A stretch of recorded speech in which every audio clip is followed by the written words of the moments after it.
Bonjour à tous et bienvenue dans le compromis. Alors comme le prochain épisode des portraits ne sera pas publié avant un petit moment du fait qu'ils prennent beaucoup de temps à réaliser, je vous ai préparé un nouveau format beaucoup plus léger qui va nous permettre d'étudier les différentes stratégies immobilières en fonction d'un objectif donné.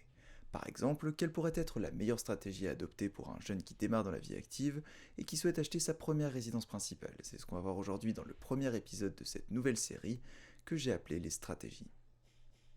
Alors imaginons que notre investisseur du jour soit un jeune actif qui vient récemment de se stabiliser avec un CDI. Il perçoit en moyenne 1 400 € par mois, n'a aucun prêt en cours et loue un appartement 500 € par mois. Ayant l'impression de jeter de l'argent par les fenêtres en versant tous les mois un loyer à son propriétaire, il souhaite donc acheter sa première résidence principale pour commencer à se créer un patrimoine et pour pouvoir rénover et décorer librement son logement.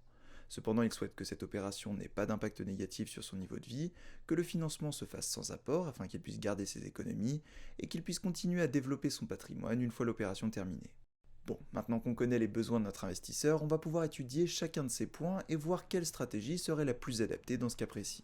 Alors premièrement, pour que cet investissement n'ait pas d'impact négatif sur son niveau de vie, il faudrait que les mensualités de son futur crédit ne dépassent pas le montant de son loyer actuel. Donc avec des mensualités de 500 €, à l'heure actuelle, notre investisseur pourrait espérer emprunter 120 000 € sur 25 ans.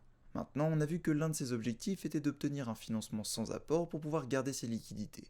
Mais cela devient de plus en plus compliqué car les banques ont durci leurs critères d'acceptation. On va donc faire une petite parenthèse pour voir comment optimiser son dossier pour faciliter l'obtention du crédit.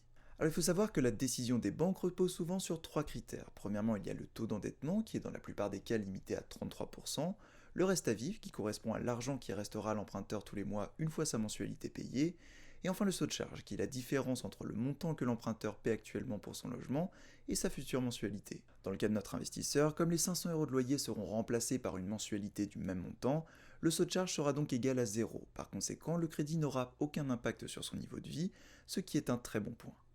Deuxièmement, comme son salaire est de 1 400 €, avec une mensualité de 500 €, son reste à vivre sera donc de 900 €, ce qui est largement suffisant pour une personne vivant seule. Maintenant, la seule ombre au tableau pourrait être son taux d'endettement qui dépasserait la barre des 33%. Mais bon, les banques ont quand même un seuil de tolérance sur ce point, surtout si les deux autres indicateurs sont au vert. Alors si vous souhaitez mettre toutes les chances de votre côté, l'idéal est de préparer sa demande de financement quelques mois à l'avance en mettant en place par exemple un virement permanent d'une centaine d'euros sur un compte épargne pour prouver que vous savez gérer votre argent et que par conséquent la banque ne prendra pas trop de risques en vous faisant confiance. Bon, revenons à notre investisseur, car je vous le rappelle, son dernier objectif est de pouvoir continuer à développer son patrimoine une fois cette première opération terminée. Plusieurs possibilités s'offrent donc à lui. Premièrement, il peut faire un achat-revente qui consiste à valoriser au maximum son bien avec par exemple de gros travaux d'amélioration pour augmenter le montant de la plus-value qui sera perçue à la revente. La deuxième option pourrait être de mettre en location le bien qu'il vient d'acheter et de redevenir locataire, car si le loyer de son locataire couvre ses mensualités d'emprunt, il pourra de nouveau demander un crédit pour acheter une nouvelle résidence principale. La troisième option est d'emprunter à plusieurs, car en achetant sa résidence principale, notre investisseur a atteint son endettement maximum, mais s'il décide d'investir avec un proche qui lui n'a aucun crédit en cours, il pourra ainsi profiter de sa capacité d'emprunt pour continuer à investir. La quatrième option pourrait être d'obtenir une augmentation, une promotion ou changer de travail pour obtenir une meilleure rémunération, ce qui pourrait permettre à notre investisseur de baisser son taux d'endettement et par conséquent de pouvoir emprunter à nouveau. Sinon, la dernière possibilité sera de prendre son mal en patience en mettant de l'argent de côté tous les mois.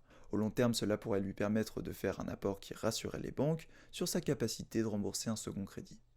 Les possibilités sont donc nombreuses et la stratégie à adopter dépendra de votre situation, de vos problématiques ou tout simplement de vos objectifs. Et pour ceux qui souhaitent être accompagnés dans la mise en place d'une stratégie personnalisée, vous trouverez dans la description de cette vidéo le lien qui vous permettra d'être mis en relation avec nos experts. Alors pour terminer, pour résumer un peu ce qu'on vient de voir dans cet épisode, on va parler des avantages et des inconvénients de l'achat d'une résidence principale dans le cadre d'un premier investissement. Donc premièrement, le fait de ne plus avoir à payer de loyer à fonds perdu n'est clairement pas négligeable. Ensuite, acheter sa première résidence principale permet de se crédibiliser auprès des banques, car bien souvent les banques considèrent l'achat d'une résidence principale comme le premier passage nécessaire avant de pouvoir investir.